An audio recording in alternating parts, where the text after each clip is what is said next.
ભારતની શરૂઆતની માટી કેન્દ્રિત ફાર્મર્સ પ્રોડ્યુસર્સની કંપની પૈકીની એક બનાસ સેવ સોઇલ ફાર્મર પ્રોડ્યુસર કંપનીનું લોકાર્પણ ગુજરાત વિધાનસભાના અધ્યક્ષ અને બનાસ ડેરીના ચેરમેન શંકર ચૌધરી દ્વારા 3 સપ્ટેમ્બર 2024ના રોજ થરાદમાં કરવામાં આવશે।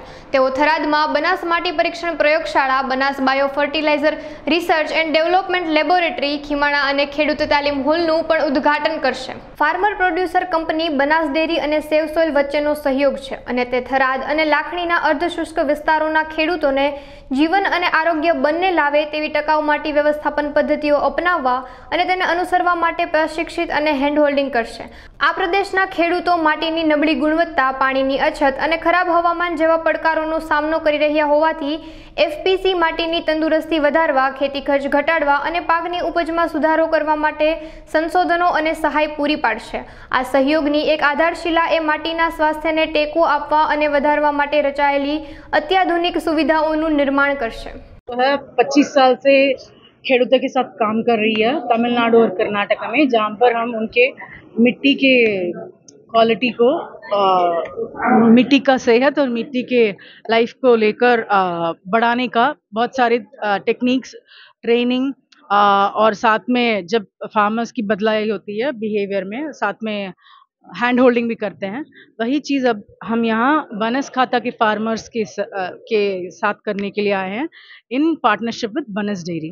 ऐसे मिट्टी जो है 50 देश तो होंगे दुनिया भर में जिसको सेमी एरिड बोलते हैं। मिडिल ईस्ट हो गया, आपका Saudi Arabia, United Arab Emirates हो गया, कतर हो गया, या नॉर्थ ऑफ अफ्रीका में अल्जीरिया, इजिप्ट जैसे देशों में अगर हम यहाँ पर मिट्टी की जान और मिट्टी की सेहत बदल पाएंगे, मुड़ के तंदुरुस्त कर पाएंगे, ये जो बनासकांठा का जो मिट्टी का टर्न अराउंड है, ये मिसाल बन के रह जाएगा इतने सारे देशों के लिए। जीवंतता એ લેબના માધ્યમથી જાણી શકાશે અને દેશની આ પ્રથમ એવી લેબ છે કે માટીના જે રહસ્યો છે તેને જાણવા માટેનું માધ્યમ આ લેબ બનશે। ખાસ કરીને માટીના માઇક્રો કણોને પણ પુનઃજીવિત કરવાનું કામ એ કરી શકાય અને માટી સાથે તમામ જીવસૃષ્ટિ જોડાયેલી છે। જેટલી માટી સમૃદ્ધ હશે, જેટલી માટીની જીવંતતા વધારે હશે, તેટલી જ સજીવ સૃષ્ટિ અને માનવતા એ પણ વધારે સક્ષમ બની શકશે। ઈશા ફાઉન્ડેશન અને સદગુરુએ સેવ સોઇલ અભિયાન અંતર્ગત દુનિયાને જે મેસેજ આપ્યો છે અને અહીંયા આગળ બનાસની ધરતી ઉપર ઈશા ફાઉન્ડેશનની પૂરી ટીમ અને બનાસ ડેરીની ટીમ બંને સાથે મળીને આ કામને કરી રહ્યા છીએ।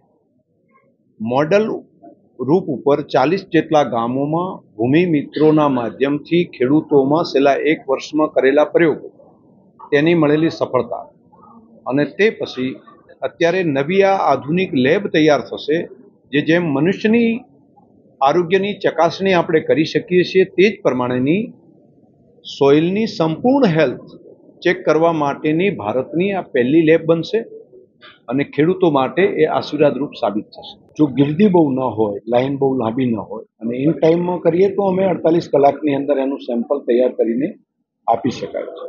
પરંતુ આ બંજર ભૂમિમાંથી એક સમૃદ્ધ ભૂમિ બનાવવાનું કામ કરી શકાય એવું અદ્ભુત કામ, સાથે સાથે બહારથી અને દવા લાવીને નાખો તેના બદલે જૈવિક પદાર્થો ખેતરની અંદર જ, ગામની અંદર જ, ધરતીની અંદર જ જે મળે છે તેના માધ્યમથી કઈ રીતે કરી શકાય તેની સૌથી મોટી પ્રાયોરિટી રહેશે।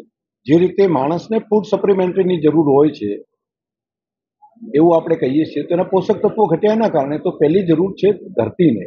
ધરતીનો ખોરાક એ ઝાડના પાંદડા અને પ્રાણીઓના છાણ છે, મળ છે। આ બંનેના સમન્વયના આધાર ઉપર એના બેક્ટેરિયા, એની ફંગસ, એ પછી માઇક્રો સૂક્ષ્મ જીવાણુઓ અને એના આધાર ઉપર આખી ધરતી જીવંત થાય છે। અને તમે લાઈવ જોઈ પણ શકો છો કે માટીની ચપટી માટી ટેસ્ટમાં મૂકીને એની કેટલી જીવંતતા છે, એના બેક્ટેરિયા કઈ રીતે ચાલે છે, ફંગસની પ્રક્રિયા કેવી થાય છે, એ તમે લાઈવ લેબની અંદર જોઈ શકાય।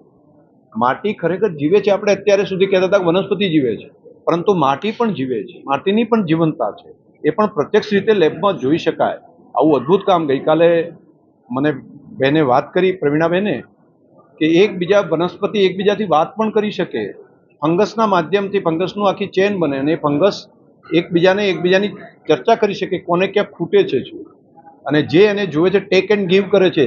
વનસ્પતિ ઉપરથી સૂર્યપ્રકાશમાંથી લીધેલી વસ્તુ નીચે આપે છે અને નીચેથી તૈયાર થયેલી વસ્તુ એના ફંગસ બેક્ટેરિયા એ વનસ્પતિને આપે છે. આવું એક જીવંત વિજ્ઞાન, એની ચકાસણી થઈ શકે, એની માહિતી લોકો સુધી પહોંચી શકે, આ એક અદ્ભુત છે.